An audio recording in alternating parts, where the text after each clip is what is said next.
On va reprendre, donc c'est le débat 3, épargne de long terme et vieillissement démographique, avec Jérôme Glachan, donc professeur à l'Université d'Evry et chercheur associé à la chaire Transition démographique, comme discutant Laure Maillard, responsable des relations institutionnelles à la direction des fonds d'épargne de la Caisse des dépôts, et avec un point de vue extérieur aux travaux qui ont été menés, donc Florence Legros, professeure à l'Université Paris-Dauphine et chercheur associé à la chaire. Voilà, donc merci beaucoup pour cette participation aujourd'hui. Alors le thème est épargne de long terme et vieillissement démographique, et c'est vrai qu'en reprenant les différents exposés que j'ai pu faire dans le cadre de ce séminaire et puis d'autres dans le cadre de la chaire, j'ai décidé aujourd'hui évidemment de parler de l'épargne de long terme et du vieillissement démographique, mais de conclure aussi sur la question de la réforme des retraites, parce que je pense que c'est vraiment un point important. Donc ça sera un peu la conclusion, peut-être que ce n'est pas celui sur lequel je vais passer le plus de temps, mais en tout cas ça me semble être quelque chose qui permet aussi d'ouvrir le débat et de sortir de débats qui sont quelquefois finalement très techniques, alors qu'en fait on a vraiment des problèmes de choix de système, et il faut peut-être avoir un point de vue un peu plus global sur ces choix de système. Donc je vais commencer cet exposé-là, effectivement avec ce débouché sur la question de l'allocation des risques à long terme et plus généralement de la réforme des retraites, connectée évidemment à l'épargne. Alors, si on veut parler du sujet, je suis désolé aussi de partir d'un point de vue théorique, c'est que je pense qu'il est vraiment essentiel d'avoir une vision de cycle de vie du ménage et de comprendre que le ménage a beaucoup d'actifs à sa disposition, et parmi ces actifs, des placements financiers et immobiliers qui lui permettent d'ajuster sa consommation excusez-moi, le long de son cycle de vie.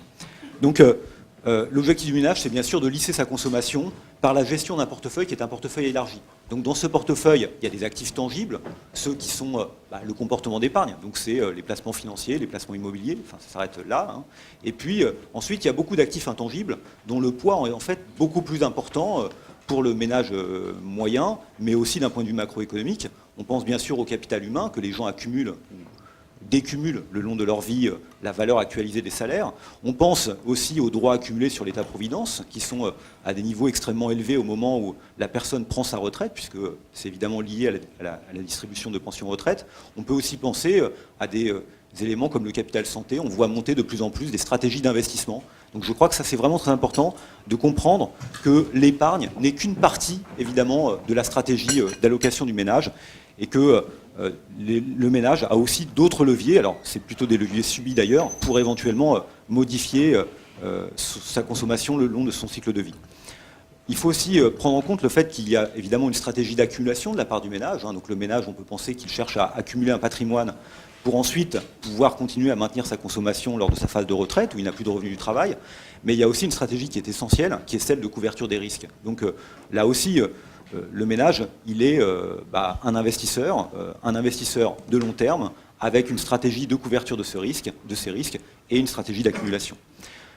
Du coup, si on réfléchit un peu à tout ça, on comprend que l'épargne, c'est finalement une forme d'amortisseur. Il y a beaucoup d'éléments dans ce patrimoine élargi, dans ce portefeuille élargi, qui sont subis par le ménage. Le ménage ne décide pas du montant des droits accumulés sur l'État-providence. Donc en fait, l'épargne, après, apparaît comme effectivement quelque chose qui va venir compenser ou amortir quelque chose qui est malléable et qui va venir compenser ou amortir des évolutions qui sont par ailleurs largement subies par le ménage, notamment celles liées à l'État-providence. La question du vieillissement, c'est la question du risque de longévité, en fait, pour l'essentiel.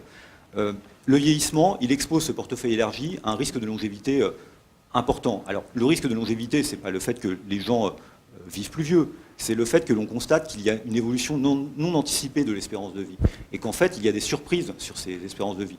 Donc, la mortalité est stochastique, et on voit qu'effectivement, il y a une réflexion, y compris chez les assureurs, en ce sens. Mais on constate aussi, d'un point de vue macroéconomique, qu'il y a une sous-estimation systématique de l'espérance de vie depuis quelques années, enfin depuis 30 ans. On a l'impression qu'il y a toujours un retard de 3 ans entre les prévisions d'espérance de vie à horizon de 30 ans et puis la réalisation effective. Comme si, effectivement, on était dans l'incapacité, d'un point de vue macroéconomique, d'avoir des idées sur cette espérance de vie.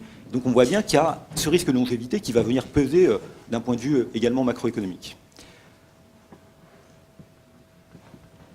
Ce risque de longévité peut être évidemment géré de manière individuelle. Il y a une composante idiosyncrasique à ce risque qui peut donc être diversifiable parmi les individus. On a parlé des produits d'annuité tout à l'heure. Enfin, on a des solutions de ce type-là. On sait très bien qu'il y a des imperfections, de l'aléa moral, de la sélection adverse. qui fait que ça ne va pas être évident. On sait aussi qu'il y a des biais comportementaux dont a parlé André sur... dès que l'on parle du risque de décès, de valeur de la vie, on voit que la rationalité des individus se transforme et cela peut poser des problèmes. Mais le risque le plus considérable, c'est le risque de longévité macroéconomique, celui qui est non diversifiable de toute façon. Donc je rappelle quelques chiffres à cet égard. Hein. On estime que la valeur des engagements de l'État-providence, typiquement qui peut être affectée par un risque de longévité, et qui est bien une composante du portefeuille des ménages, la dette implicite est de l'ordre de 300%. Alors évidemment, il y a plein de manières d'estimer ce chiffre-là. Hein. Et puis si on reprend l'idée qu'il puisse y avoir une sous-estimation de 3 ans de l'espérance de vie, on voit qu'à l'horizon de 2050, cela peut représenter un risque qui correspond à 40% du PIB en valeur actuelle. Donc on voit que ce poids du risque de longévité est vraiment très présent et qu'une petite modification de l'espérance de vie a des conséquences importantes. Des économistes, depuis quelques temps, tentent de mesurer la valeur de ces engagements. Et je pense que c'est important de considérer que ces engagements sont des engagements risqués. Donc ce n'est pas forcément évident de trouver le taux d'actualisation adapté pour valoriser ces engagements. Donc il y a des travaux de Jenna Kolpos et Zeldes où justement ils tiennent compte de ces structures de risque pour aboutir à des évaluations mark-to-market, presque, de la valeur de cette dette implicite. Et je pense que c'est des travaux qu'il faut regarder de près. Si on compare cette dette implicite à la dette explicite de l'État, ben voilà, on a 90% de dette explicite de l'État, ce qui est évidemment considérable, mais on a une dette implicite qui est évidemment encore plus grande. Si on compare cette dette implicite à la richesse financière des ménages, celle que l'on pourrait peut-être mettre en regard de cette dette implicite, la richesse financière des ménages se monte à 200% du PIB en France. D'accord. Bon, alors évidemment, si on rajoute la valeur immobilière, on a des éléments supplémentaires qui permettent éventuellement de couvrir cette dette implicite, mais ce sont des éléments immobiliers. Autre élément qui va jouer sur le risque de longévité macroéconomique et sur lequel je ne vais pas m'étendre, mais qui est un thème très connu de la littérature, c'est évidemment que le vieillissement fait porter un risque de dévalorisation des actifs. C'est le phénomène qu'on appelle le phénomène d'asset meltdown. Ce que l'on constate, c'est que, ce que l'on a constaté, parce qu'il y a beaucoup de discussions théoriques à ce sujet, c'est que la demande d'actifs dépend de l'âge du ménage. Et donc évidemment, en fonction du vieillissement, il y a une crainte que la demande d'actifs baisse et que ceci fasse baisser le prix des actifs. Et donc au total, la valeur des actifs eux-mêmes, immobiliers et financiers, soit affectée par le vieillissement. Donc c'est aussi un phénomène qui s'ajoute au risque dont j'ai parlé sur la valeur des droits liés à l'État-providence.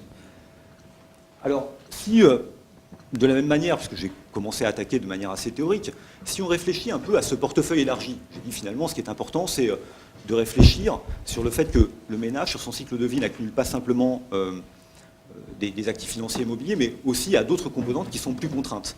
La stratégie optimale, ce que nous enseigne la théorie, c'est que la stratégie optimale de couverture des risques, c'est d'avoir une croissance homothétique, en quelque sorte, de ce portefeuille, donc avec des stratégies de type constante mix, dans lequel on va maintenir les parts, finalement, de chacune des composantes risquées dans ce portefeuille.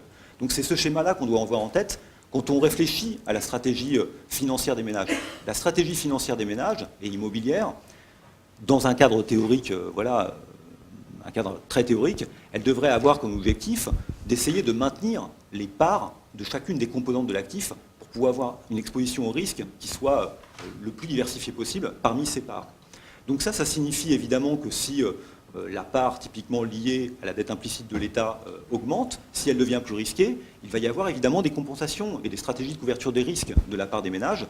Et cela va le conduire à réduire sa tolérance au risque et certainement aussi son exposition à des actifs financiers risqués. Donc ça, c'est quelque chose qui me semble fondamental, c'est d'expliquer que dans le phénomène de vieillissement, il y a ce risque de longévité macroéconomique qui est considérable, que l'on n'arrive pas à gérer, que les ménages n'arrivent pas à gérer, et de manière naturelle, les droits sur l'État-providence devenant plus risqués, les actifs risqués devenant eux-mêmes plus risqués, la réaction naturelle, évidemment, c'est de réajuster le portefeuille en se tournant vers des actifs qui sont sécurisés. Donc, effectivement, cette demande de sécurité de la part des ménages. Quelles conséquences ça a ? Ça a des conséquences macroéconomiques importantes. On voit une baisse du taux de certains, une augmentation de la prime de risque, les gens ne veulent plus prendre de risques. On voit aussi se mettre en place une forme de thésaurisation. Il n'y a pas que dans les pays développés, il n'y a pas qu'en France, mais il y a aussi sur la planète tout entière. Donc ça participe à un régime mondial d'épargne abondante, mais une épargne qui ne peut pas prendre de risques, donc ça c'est très important. Et puis ça crée une discordance généralisée des horizons, parce que finalement les gens vivent plus vieux, donc on pourrait penser que quelque part ils veulent plus se projeter, veulent plus prendre de risques. Mais en fait, ce n'est pas le cas. Ça va bloquer la croissance, simplement par une forme de refus du risque. Alors, qu'est-ce qu'on peut dire de ce point de vue-là, puisque j'étais très général sur les ménages français? Les ménages français, ils ont cette maladie. Hein. On voit ça. D'abord, ils ont un taux d'épargne qui est élevé. Donc je ne vais peut-être pas reprendre tous les éléments, mais ils ont une part considérable de leur actif qui est investi dans le patrimoine immobilier. J'ai juste pris un dessin ici. Alors j'aurais dû le réactualiser, j'ai peut-être été un peu... mais c'est juste pour signaler ça, pour signaler que voilà, les ménages français, parmi cette liste de pays, donc 7 grands pays industrialisés, ce sont les champions du monde, enfin champions de ces pays-là, pas du monde peut-être, du placement dans la richesse immobilière. Donc on a un partage 1/3, 2/3 de notre richesse totale des ménages entre patrimoine immobilier et patrimoine mobilier. C'est moins le cas dans d'autres pays, comme on peut le voir, on est effectivement, de ce point de vue-là, dans une situation relativement singulière. On a une montée de l'assurance vie, ça a largement été décrit. On a un dynamisme aujourd'hui de l'épargne garantie sur livret. Donc on voit bien qu'il y a un contexte général de vieillissement, mais il y a aussi peut-être un problème français qui est plus lié à cette question du désir de sécurisation de l'épargne. Donc pour moi, d'où vient le problème? Le problème, il vient sur le fait qu'on a une incapacité en France à ancrer les anticipations sur le devenir de l'État-providence. Donc on a un contexte de vieillissement, il y a un danger, alors je suis peut-être provocateur, d'éclatement de la bulle de la répartition, mais c'est comme ça qu'elle est un peu fondée. On a une nécessité, tout le monde le sait, d'ajuster la dette implicite, les 300% dont j'ai parlé, elle est plus viable compte tenu des taux de croissance qu'on a et des taux de croissance démographique. Donc évidemment, tout ça fait que le ménage français, ou le ménage, a tendance à se replier sur de l'épargne très sécurisée. Ça a deux conséquences, c'est ce que j'appelle la double peine. Première peine, c'est une pénurie de capitaux longs pour l'économie française. Bon, c'est un sujet assez connu. Alors on pourrait dire, bien sûr, il y a des investisseurs dans d'autres pays, mais on sait bien aussi qu'il y a du biais domestique, donc c'est quand même un handicap. Et puis ce qu'on peut penser aussi, c'est que les capitaux longs, c'est la richesse stratégique des nations, dans le sens où il ne faut pas simplement avoir des capitaux, mais il faut aussi avoir le contrôle des entreprises, éventuellement du pays en question. Et peut-être répondre ça à la question de l'Europe. C'est aussi, évidemment, un facteur de croissance molle. Deuxième peine qui me paraît aussi importante, et enfin, qui est complètement liée à ça, hein, qui est que le schéma de partage intergénérationnel des risques, aujourd'hui, est bloqué. Et les gens ne veulent plus, les ménages, ne veulent plus prendre de risques à court terme, mais en prennent à long terme, parce qu'on est dans un système qui ne leur permet pas d'assurer le long terme.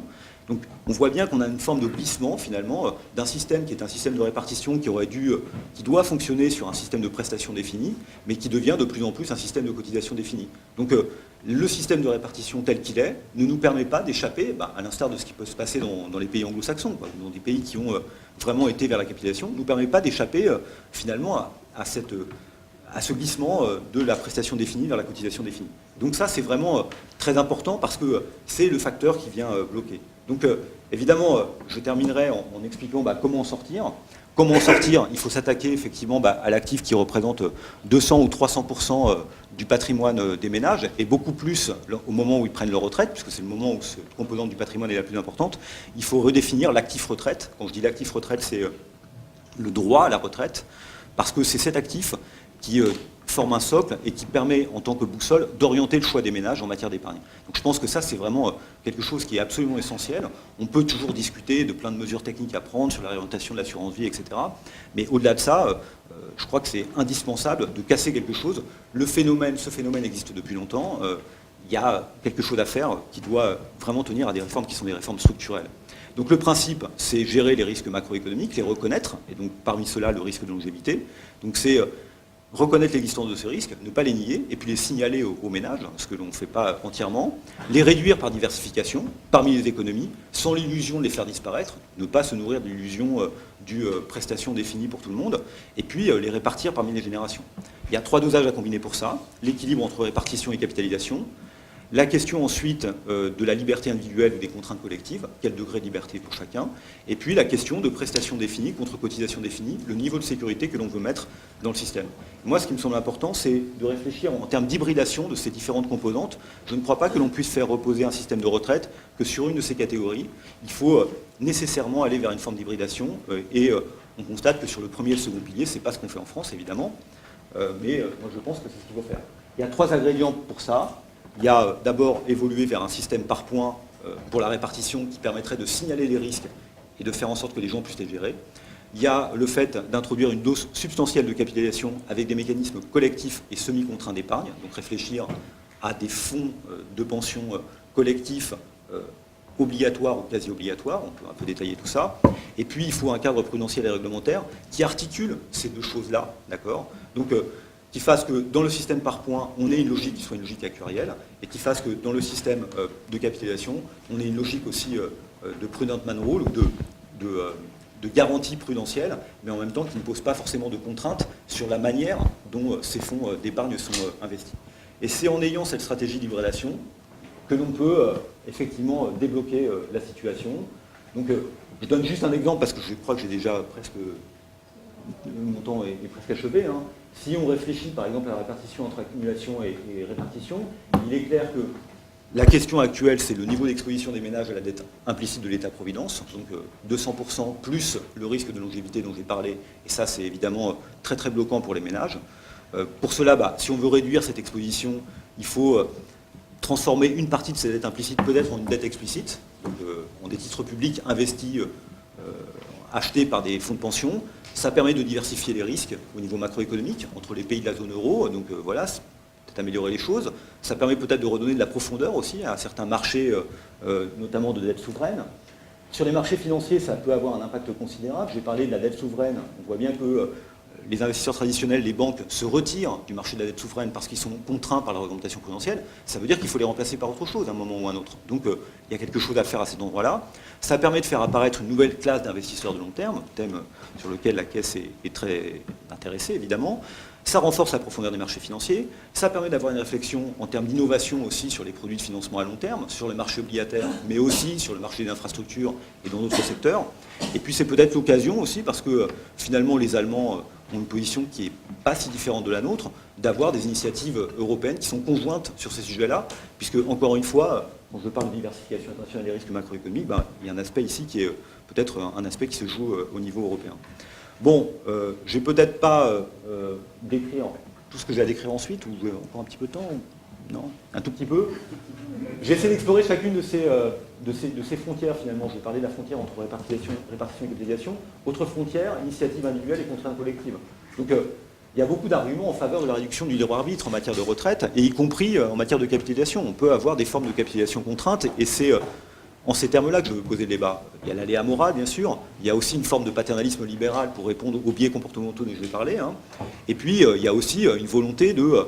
Si on veut avoir des stratégies d'allocation d'actifs qui soient de long terme, il faut nécessairement un passif qui soit relativement contraint. J'ai mis visqueux, je ne sais pas si c'est bien dit, enfin en tout cas avec des formes d'engagement, et donc qui quelque part réduisent effectivement la liberté et les possibilités de rachat de contrats de la part des épargnants. Donc le corollaire de tout ça, c'est évidemment, si on commence à contraindre ces éléments-là, c'est réduire la concurrence dans la collecte de cette épargne. Donc c'est avoir quelque chose qui soit très régulé, et c'est pas laisser des fonds de pension s'insinuer à tous les étages.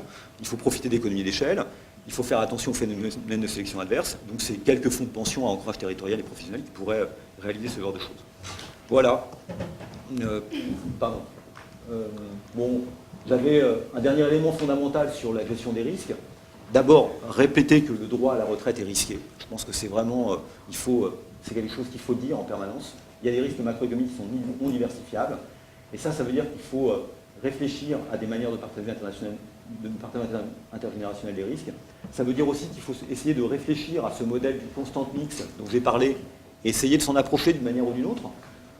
Cela implique de jouer sur la complémentarité entre capitalisation et répartition. Donc penser un système qui ne soit pas simplement un système de répartition et puis de capitalisation à côté. C'est penser des règles prudentielles qui organisent la capitalisation qui soient compatibles avec les déterminations de la valeur du point dans un système par point. Donc des règles, évidemment, qui lisent la valeur du point, et puis qui fassent qu'on peut avoir des ajustements entre les deux régimes qui seraient contribution définie et prestation définie, un équilibre entre les deux, avec des prises en compte de ratios de solvabilité, avoir une logique qui soit à la fois fermée et ouverte, fermée pour que chacun reconnaisse son droit à la retraite et soit en capacité d'évaluer son actif retraite, et puis ouvert pour faire jouer des mécanismes qui sont des mécanismes de solidarité intergénérationnelle, ou de partage des risques plus que de solidarité. Voilà, je crois que j'ai terminé cet exposé sur la réforme. Merci Jérôme. Donc à Laure Maillard, justement, sur peut-être la capitalisation contrainte et ce que vient de décrire Jérôme.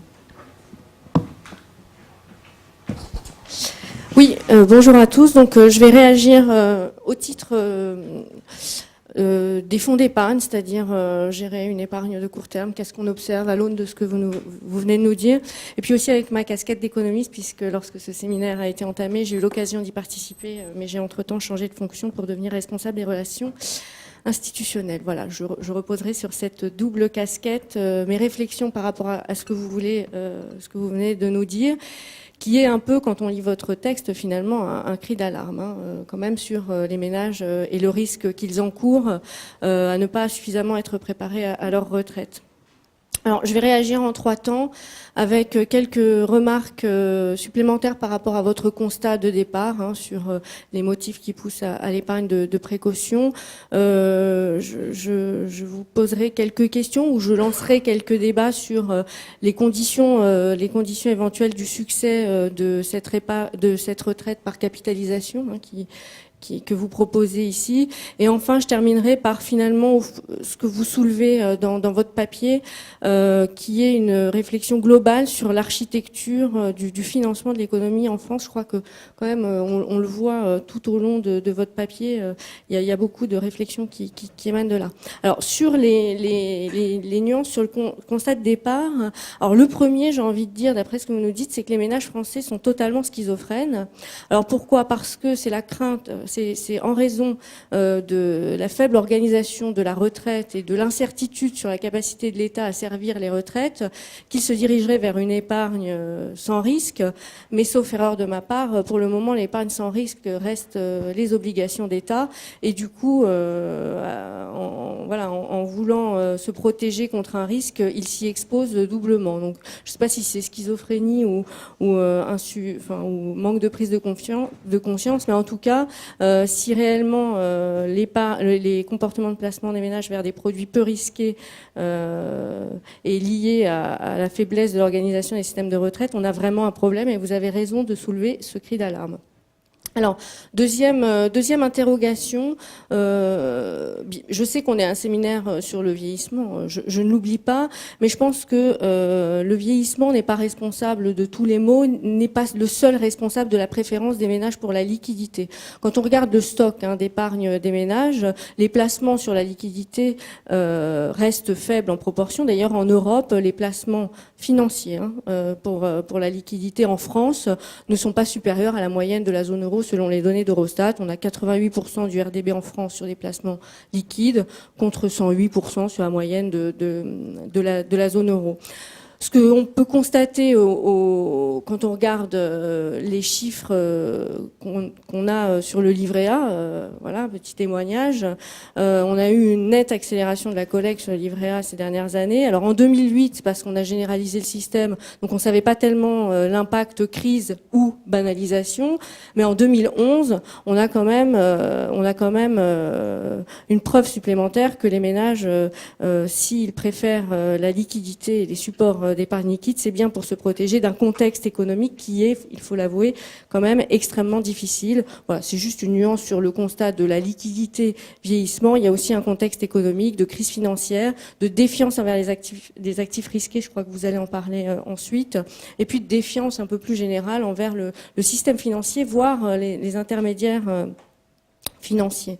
Sur les motifs de l'épargne, ça aussi c'est intéressant, c'est-à-dire pourquoi les ménages épargnent et quel support est-ce que ça prend. Alors là, quand on regarde une enquête réalisée par le Crédoc en 2011, c'est assez intéressant de voir en fait quelle est la part de l'épargne que constituent les ménages pour le motif de la retraite, parce qu'au final, quand on parle du vieillissement, on a l'impression que c'est central, mais les ménages répondent pour me protéger d'un coup dur à 50%, pour la transmission à 16% et pour préparer ma retraite à 14%.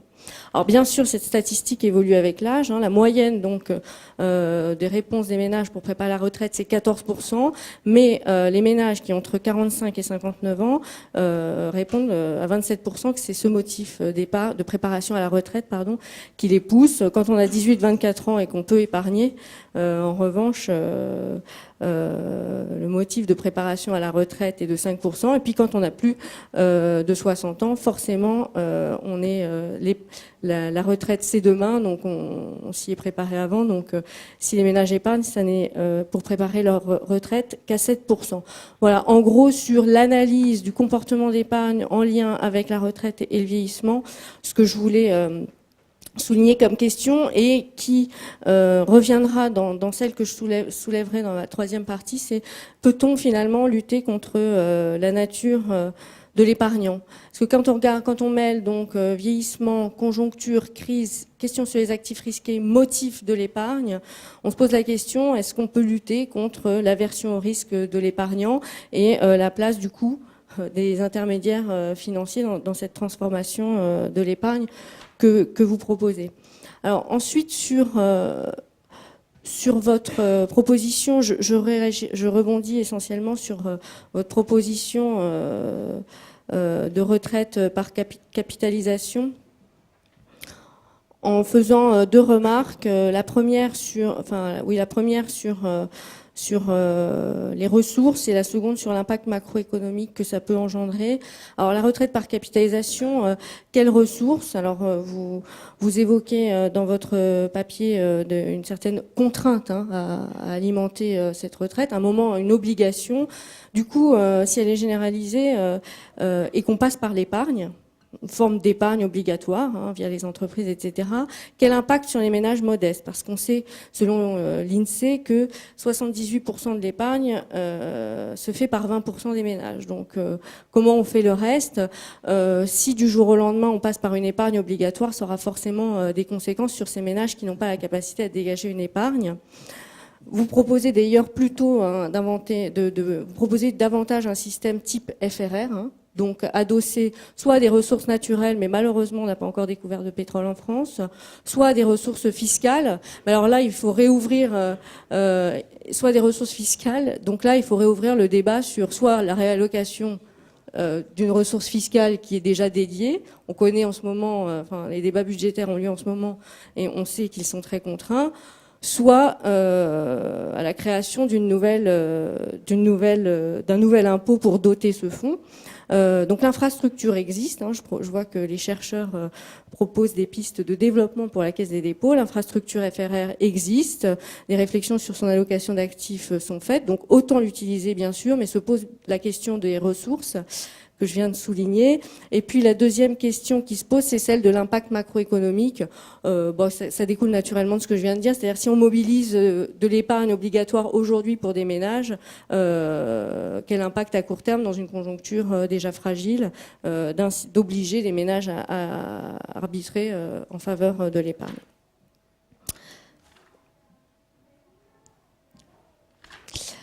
Voilà, je termine sur une réflexion globale sur la protection de l'épargnant et sa capacité à financer l'économie. Je le disais tout à l'heure, est-ce qu'on peut lutter contre la préférence pour la liquidité des épargnants? Sachant son âge, la population française a déjà vieilli. Elle est déjà vieille, excusez-moi de le dire, mais c'est une réalité. Donc est-ce que c'est pas trop tard? Parce qu'au fond... je veux pas être fataliste, mais au fond, on est déjà vieux et donc obliger les épargnants à préparer leur retraite alors qu'ils y sont déjà, voilà, je pose la question. Est-ce qu'on peut lutter contre la préférence pour la liquidité compte tenu de ses revenus? Je poserai la question d'ailleurs je soulèverai la question, ça m'inspire des réflexions. Finalement, est-ce que cette préférence pour la liquidité du ménage n'est pas liée à l'architecture de l'épargne en France? Tout simplement, est-ce que le ménage n'a pas une préférence pour la liquidité et la sécurité parce qu'on ne lui propose rien d'autre? Moi, je pense qu'on ne lui propose pas grand-chose d'autre et que c'est la raison pour laquelle il y a cette préférence.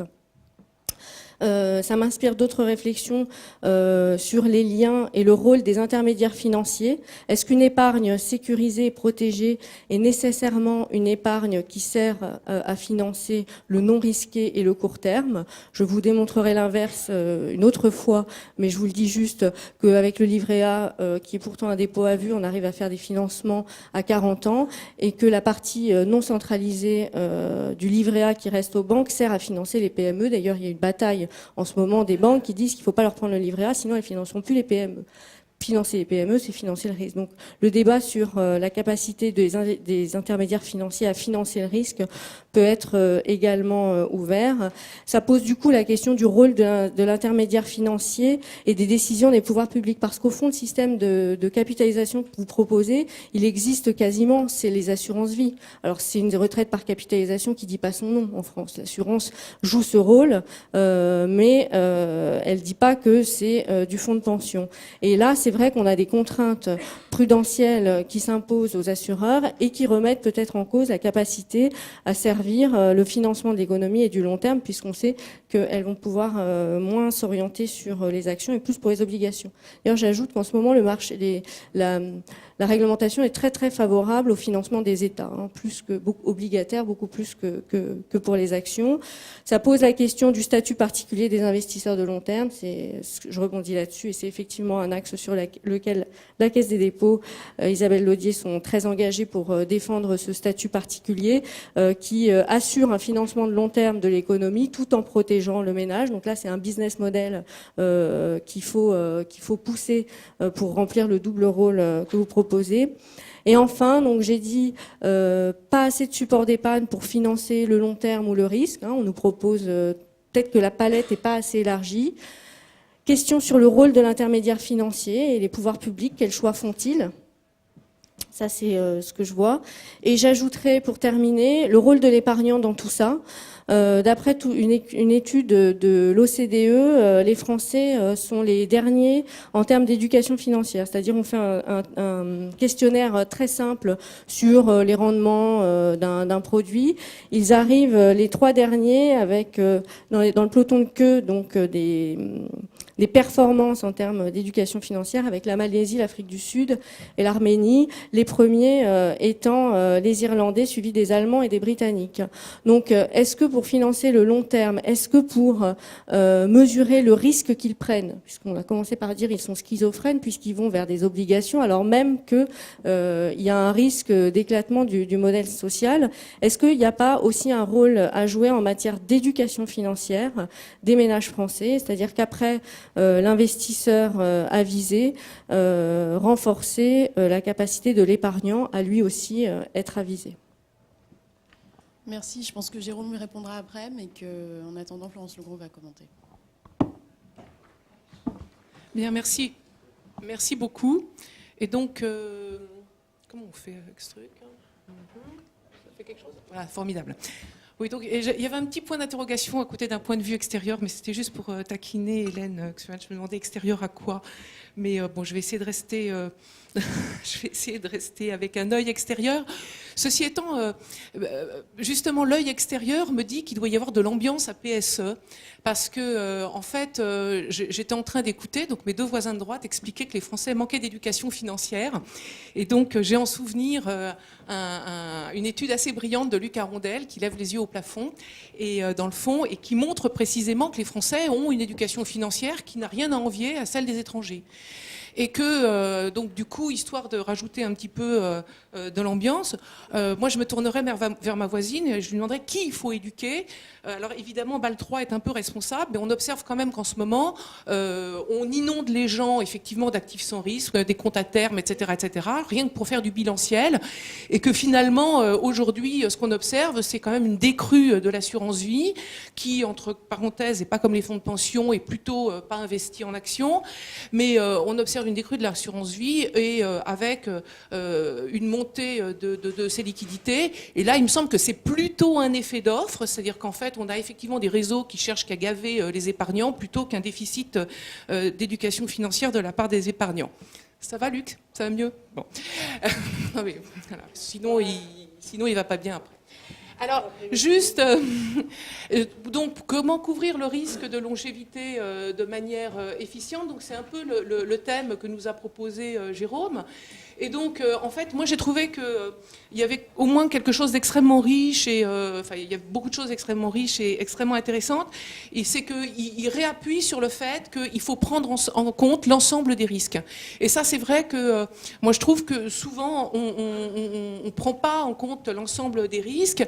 Donc, on se rappelle tous de l'étude de Gaulier et Zeckhauser qui expliquait qu'en fait, une allocation de type cycle de vie naïve, en fait, est pas du tout une allocation qui est optimale dans tous les cas, puisque précisément, donc, il y a des risques qui sont différenciés. Donc, c'est pas si simple que ça. Les jeunes ont plutôt des risques en capital humain élevé, et les vieux ont plutôt des risques en capital humain réduit, alors que les jeunes ont plutôt un grand horizon et les vieux ont plutôt un faible horizon. Donc Jérôme nous rappelle ça et il le généralise. Et donc, d'ailleurs, on a pu observer que, effectivement, quelquefois, les gens cumulaient des niveaux de risque qui étaient tout à fait considérables.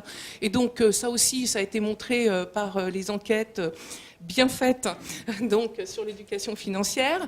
Et c'est aussi des choses qui ont été faites sur données individuelles, où on interroge les gens sur l'épargne salariale. Il y a les études de Aubert et Rapp qui montrent que, sauf erreur de ma part, en épargne salariale, il y a 65% des gens qui ont plus de 20%. Non, c'est 20% des gens qui ont plus de 65% de leur actif en épargne salariale qui est uniquement composé des actions de leur propre entreprise. Et donc ça, si c'est pas du cumul de risques, voilà. Donc moi, je crois que les ménages peuvent cumuler des risques qui sont tout à fait considérables.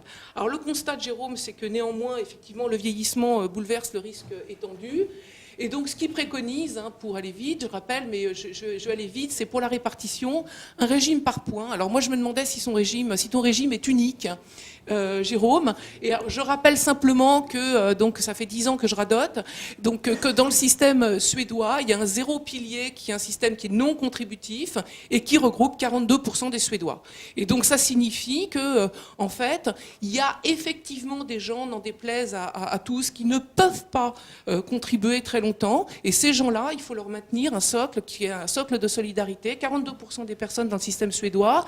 Et donc si on maintient ce type de socle, alors après il faut discuter effectivement du volume, et donc même en acceptant une baisse relative des prestations, que Aubert et Olivo à la CNAV ont montré ça très clairement, donc la baisse relative des prestations toucherait selon eux 70% des personnes, y compris avec un socle de solidarité, et ben en fait on règle pas le problème du déficit du système de retraite, y compris s'il bascule donc en points. Donc, et une raison simple, c'est que la valeur du point qui s'équilibre actuellement sur des espérances de vie individuelles et donc en fait ne peut pas stabiliser le système, sauf si le ratio de dépendance est lui-même stabilisé. Donc on a là un arbitrage à faire entre le collectif et l'individuel. Alors, sur l'aspect patrimonial, donc les autres parties, donc effectivement l'idée c'est qu'il faudrait favoriser les capitaux longs, ça je crois que tout le monde est d'accord, et donc ce qui est préconisé c'est une structure de portefeuille élargie, et donc évidemment encore une fois pas de 100- âge, donc on revient à ce qui a été dit précédemment, compte tenu de la structure des risques et de l'accumulation des risques, une diversification qui consisterait donc le 100- âge, vous savez, si vous avez 40 ans vous avez 60% d'actions, et vous avez 60 ans vous avez 40% d'actions, parce que 60 c'est 100 moins 40, voilà. Et donc tout le monde a compris, et donc voilà, et donc ça c'est de la diversification qui est extrêmement naïve, et donc ça tout le monde le sait, mais néanmoins moi je vous renvoie quand même un certain nombre de pratiques sur des fonds de pension et non des moindres, qui consistent à dire qu'il faut effectivement faire ça avec les arguments habituels sur l'horizon, et donc dont on a vu qu'ils n'étaient pas suffisants. Alors donc ce que dit Jérôme, c'est qu'il faut une gestion active de type Prudent Man Rule, donc avec capitalisation obligatoire. Alors un point qui a été dit, c'est que quand la dette implicite augmente, il faut que la part d'actifs risqués baisse. Et donc du coup, normalement, on se dit la part d'actifs risqués qui baisse, c'est moins d'actions. Alors en fait, avec deux petits camarades, on a regardé un peu ce que c'était qu'un actif sans risque. Et donc on a pris sur très longue période. En fait, on a pris et on a regardé les caractéristiques statistiques d'un certain nombre d'actifs. Donc, on a pris sur les États-Unis et sur la France, donc les actions, les obligations et le monétaire. Et donc, on s'aperçoit que la probabilité de perte réelle, donc si on regarde en termes réels, donc on retire l'inflation ici, on a également retiré les périodes de guerre, et bien on s'aperçoit que l'actif risqué l'actif sans risque n'existe pas, et que c'est pire que ça, c'est que sur le long terme, ça c'est quand même une propriété qui est relativement connue, en fait, il vaut mieux détenir des actions, c'est la liste rouge, c'est la courbe rouge, et que de détenir des obligations ou du monétaire. Et donc, du coup, c'est plutôt une bonne nouvelle. Alors, ça marche aussi sur la France. Sur la France, on voit qu'on a un peu plus de mal avec les actions à arriver au risque zéro, puisqu'on arrive au bout de 24 ans de détention. Mais donc, c'est complètement cohérent avec un actif retraite. Et donc, en revanche, que l'obligataire et le monétaire, on a un risque de perte réel qui augmente avec la durée de détention. Et donc, on a une augmentation qui est pas négligeable. Donc, si on croit à ça, ça permet allègrement de régler le problème de la pénurie de capitaux longs et de dire en même temps qu'on ne prend pas de risque. Alors, juste 2 autres remarques. Donc, on a continué notre petite étude statistique. Et ce qu'on observe, c'est que non seulement l'action est l'actif à long terme le moins risqué, mais en plus de ça, la réduction du risque est plus rapide qu'avec une loi normale. Donc c'est nos courbes en pointillés rouges. Et donc, en fait, on a un risque qui décroît très nettement avec la période de détention, mais encore plus que la loi normale. Et donc, on a une distribution très intéressante de ces statistiques, de ces rendements réels. Donc, en fait, ce qu'il faudrait, donc, ce qu'on réconcilie tout le monde en disant qu'il faut une allocation riche en actions. Alors donc, évidemment, le problème, c'est donc pour quel dosage et quel timing.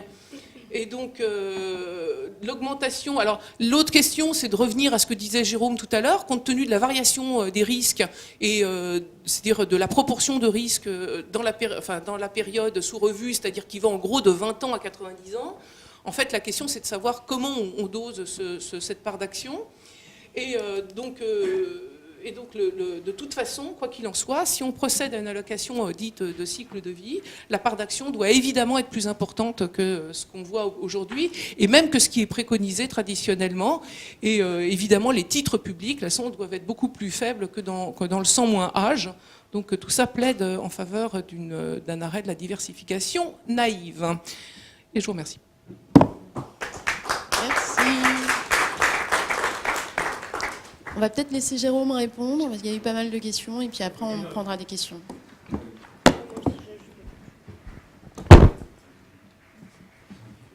Non, je voulais juste dire sur l'éducation financière, d'ailleurs, je ne suis absolument pas une spécialiste de ce thème, je suis ravie d'apprendre qu'il y a un débat. Alors, je citais sources OCDE et AMF, les 2 études qui ont été publiées à peu près conjointement sur les données de 2011. Et voilà, je regarderai avec attention également les conclusions de l'étude Arondel sur ce sujet, parce que pour le coup, l'étude sur l'AMF réalisée avec le CREDOC était assez catastrophiste en la matière. Donc voilà, je voulais pas spécialement ouvrir ce débat ni le trancher, mais je cite mes sources et je pense que du coup c'est bien de préciser. Je ne suis pas sûr de pouvoir réagir à tous les points parce qu'ils sont évidemment nombreux. J'en ai noté quelques-uns qui me semblent quand même importants, notamment sur un point qui me semble important, c'est la question de l'assurance vie et des fonds de pension. Il est évident, et tu l'as rappelé tout à l'heure, Florence, je crois que l'assurance vie est à 80% du placement obligataire, à 20% de l'action, alors qu'il y a dans les fonds de pension, en tout cas, il peut y avoir des mouvements maintenant qui sont un peu inverses, davantage d'actions. Ce qu'il faut comprendre, c'est que non seulement les actions ont peut-être des bonnes propriétés, comme tu l'as montré, de mine-réversion, qui fait qu'à long terme, ça peut être un placement qui est plus intéressant si on dispose d'un horizon plus long, mais ils ont aussi une capacité à couvrir davantage des risques, comme les risques d'inflation, s'il n'y a pas d'obligations indexées, et les marchés d'obligations indexées ne fonctionnent pas très bien. Et donc, ils ont cette vertu-là. C'est pas simplement qu'en soi, ils sont moins risqués à long terme, mais c'est aussi quand on les rapproche d'un passif qui est lui-même risqué, et qui est le passif donc, des ménages dont j'ai déjà parlé, avec du capital humain à l'intérieur, des droits à retraite qui sont une composante fixe de ce portefeuille, et les actions peuvent avoir des bonnes propriétés de couverture, et c'est ce qui a été montré justement par Geanakopoulos et Zeldes. C'est que si on essaie de rapprocher un peu les caractéristiques de l'actif retraite américain tel qu'on l'observe aujourd'hui du système de sécurité sociale, cet actif, il est couvert, y compris par des placements en actions, et donc ça plaide pour que des investisseurs de long terme qui auraient en passif à distribuer des pensions et des stratégies qui soient orientées vers les actions, non seulement parce que les actions seraient moins risquées à long terme, bon, c'est quand même question peut-être pas totalement tranchée, mais aussi parce que les actions sont davantage en capacité de couvrir des risques de passifs et des risques économiques. Voilà, donc ça c'est un point qui est important. Ça rejoint aussi un autre aspect que vous avez évoqué sur la question de l'exposition des Français à la dette de l'État. Dans le système de l'assurance vie tel qu'il existe, les assureurs vie, évidemment, diversifient dans la zone euro leurs obligations. Donc les ménages français ne sont pas, ils sont évidemment, ils ne sont pas exposés que à la dette française, mais ils sont aussi exposés à la dette italienne, grecque et puis peut-être allemande aussi. Donc ils ont cette capacité à diversifier, et ça c'est quand même un avantage d'une dette explicite par rapport à une dette implicite. Une dette implicite détenue sur l'État-providence, elle n'est pas transnationale. On ne peut pas aller du côté des Allemands. Donc une dette explicite qui, elle, est détenue par un assureur de long terme, par un investisseur de long terme, elle est transnationale, et il peut y avoir des stratégies de diversification, y compris, bon, peut-être pour des petits risques, mais c'est quelque chose qui peut jouer et qui est aussi un aspect important si on cherche à réfléchir au fait que, compte tenu de Bâle 3 qui se met en place, etc., sur les marchés de dette souveraine, on peut aussi avoir un retrait des banques notamment, et que quelque part, et des compagnies d'assurance vie, parce que peut-être ça va se durcir sur Solvency 2 par rapport à la détention d'obligations souveraines, ce qui n'est pas le cas aujourd'hui, mais ça pourrait le devenir. Donc on a besoin d'autres investisseurs qui, eux, pourraient prendre en charge cette dette explicite. Donc le switch d'une partie de la dette implicite vers la dette explicite n'est pas complètement exclu non plus, et peut-être un petit levier sur lequel on peut jouer. Peut-on lutter contre la rationalité de l'épargnant ? Enfin, moi je pense que... j'ai l'impression que pas totalement. C'est pour ça que le système, et on voit bien que les ménages français n'évoquent pas la retraite comme première cause d'épargne, peut-être, mais en même temps ils sont très inquiets sur le devenir du système de retraite. Donc cela montre bien qu'il y a une forme peut-être d'irrationalité et qu'on a besoin de mettre en place une certaine forme de paternalisme. On voit que les expériences fiscales qui ont été montées, le PERP, enfin, notamment le PERP, où on a des avantages fiscaux importants qui sont quand même liés au PERP, ne suffit pas à ce que le PERP se développe de manière très importante. Donc ça ne répond pas à un besoin des gens. Enfin, en tout cas, ils ne le conçoivent pas comme tel, même si ça s'est développé. Pas suffisamment. Donc ça signifie qu'il faut aller plus loin et qu'il faut certainement trouver des mécanismes qui permettent de davantage contraindre les gens. En Allemagne, ils ont développé des plans d'épargne retraite dans lesquels on accorde un abondement forfaitaire lorsqu'on ouvre le plan de retraite. C'est aussi fait pour attirer des revenus modestes vers ce type de produits, c'est les plans Riester. Bon, ils sont diffusés, mais ils sont peut-être insuffisamment diffusés. Aux États-Unis, on sait qu'on a beaucoup joué sur les clauses automatiques ou pas automatiques d'options pour rentrer dans les plans ou ne pas rentrer dans les plans. Donc c'est sur ce type de dispositif qu'il faut s'appuyer, et puis effectivement accepter de toute façon qu'il y ait une forme de contrainte, parce que je pense, malgré l'ingénierie financière du livret A, je pense que malgré tout, toute personne, il peut y avoir un run sur les livrets A du jour au lendemain. Donc ça peut exister aussi. Tout à fait. Et ça a existé. Donc on voit bien que même s'il peut y avoir une certaine stabilité de la base et un passif qui est relativement visqueux, etc., quelque part, si vous n'avez pas derrière des formes de contraintes, et c'est bien ça la force des fonds de pension, des formes de contraintes, et ben vous ne pouvez pas asseoir une allocation stratégique de qualité. Et en France, effectivement, l'épargne vie, les clauses de rachat sont quand même assez importantes. L'épargne vie n'a pas été designée pour servir à la retraite, elle a été faite pour servir à beaucoup de choses, dont la retraite, donc elle n'est pas un produit spécifiquement retraite, elle essaie de se transformer en cela. Et évidemment, ça la fragilise dans son allocation d'actifs. Donc, si on veut sortir de ça, si on veut effectivement faire en sorte que les ménages français soient plus riches financièrement, on ait plus de capitaux longs, on est obligé de réfléchir à d'autres investisseurs, et ces autres investisseurs doivent s'appuyer sur une législation qui soit plus contraignante que celle qu'on a actuellement. C'est un point que je rajouterais aussi, c'est que la France, non seulement les ménages français ont beaucoup de patrimoine immobilier, donc ça veut dire que le patrimoine immobilier est bien valorisé en France, parce qu'il y a la valeur des terrains et la valeur de la construction. Il y a on peut toujours peut-être penser qu'on est un pays où les gens aiment bien la propriété, mais il peut y avoir des aspects aussi de valorisation sur ce type de marché, notamment des terrains, où les gens utilisent ça davantage comme une réserve de valeur que comme un moyen d'investissement. Donc ça, c'est un point sur lequel il faut réfléchir. Mais ensuite, on constate quoi ? On constate que l'épargne financière, le patrimoine financier des ménages, même s'il est, j'ai donné le chiffre tout à l'heure, à 200% du PIB, 300%, 200% du PIB, c'est quelque chose qui, par rapport à d'autres économies, est relativement faible. On n'est pas là non plus dans le peloton de tête. Donc on doit faire en sorte que l'on ait plus d'épargne financière disponible, et que dans cette épargne, il y ait plus d'épargne de long terme. Voilà. Bon, j'arrêterai peut-être là. je sais pas, bon, il y a d'autres choses qui ont été évoquées. Peut-être que tu peux arrêter comme ça, on peut prendre quelques questions et tu auras le temps de répondre après. Alors, est-ce qu'il y a des questions? Oui, tout au fond.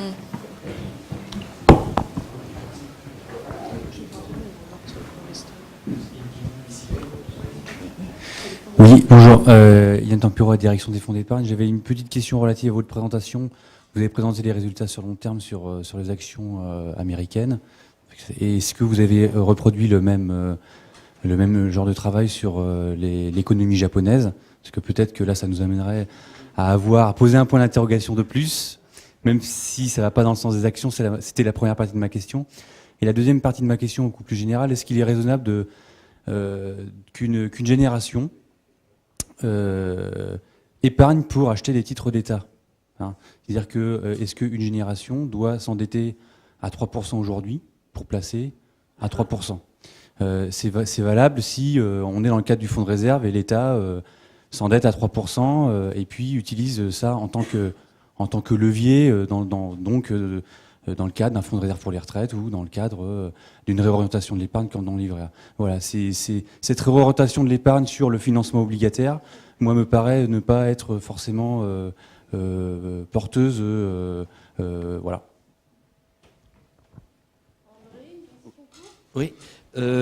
Donc, ce que propose Jérôme, moi j'ai l'impression qu'avec le système à points, quand même, ça rejoint beaucoup la Suède, qui est plus en compte notionnel.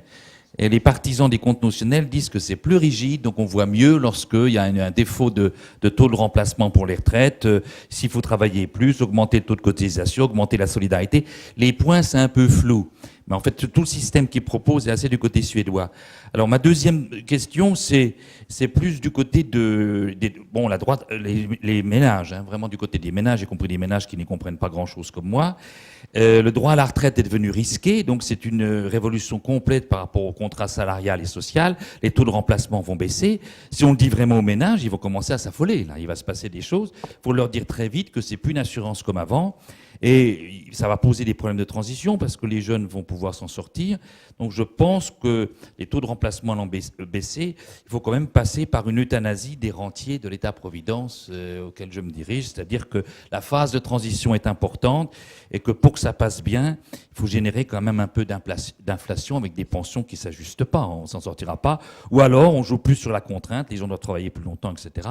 Mais autrement, je pense que dans la transition, c'est ce qui permettrait à l'État-providence de survivre. Et si on est sur cette ligne de pensée, il faut une euthanasie des rentiers de l'État-providence dans lequel je vais bientôt rentrer. Moi, je vote pour l'euthanasie des rentiers. Est-ce qu'il y a d'autres questions? Oui, Luc. Ah ben Luc est arrivé. Alors, je me suis réveillé, oui. Jérôme, oui, sur le rapport sur le goût des Français, des ménages français, des épargnants français, le goût qu'ils auraient pour l'immobilier. Il faut quand même relativiser un peu les choses, parce que si tu regardes le taux de résidence principale, donc sur les 20 dernières années, il a énormément bougé, quoi. Il est autour de 50-55%, ce qui veut dire quoi? Pourquoi le rapport s'inverse? C'est parce que simplement, tu expliques la hausse des patrimoines donc, sur les 10 dernières années. Pour les 2/3, c'est uniquement la bulle immobilière. Donc dire que les Français ont vraiment un goût modéré pour les liquidités, etc., il faut quand même relativiser les choses, sachant que le patrimoine financier, il a augmenté. Hein, donc il y a ça. Alors, ce qui concerne l'éducation financière, effectivement, je suis sûr que si je posais les questions dans la salle pour juger de l'éducation financière des gens, je pense qu'il y en aurait au moins 1 sur 2 qui répondrait mal aux questions, parce que c'est des questions un peu simpliste, mais c'est un peu des pièges, c'est une sorte de calcul un peu bizarre. Bon, et puis bon, si les Irlandais savent mieux calculer que nous, oui, c'est vrai que bon, quand on voit l'état de l'économie irlandaise, c'est pas forcément un succès. Et puis bon, on a eu l'éducation sexuelle, on a maintenant l'éducation financière. Bon, on peut aller aussi plus loin. Ma voiture, moi, elle est chez le garagiste. Je suis sûr que je vais me faire avoir. Bon, mais bon, on peut aussi faire d'éducation mécanique. Voilà. Bon, on va peut-être laisser Florence Legros répondre sur la partie données japonaises et puis ensuite Jérôme. Alors sur les données japonaises, en fait, pour tout vous dire, d'abord, en fait, il se trouve qu'on est remonté jusqu'en 1875, et quelque chose que j'ai oublié de dire, c'est que l'originalité du truc, c'est que c'est dividende réinvesti, contrairement à ce qu'on voit généralement. Et donc, je ne sais pas quel était l'état de la bourse de Tokyo en 1875.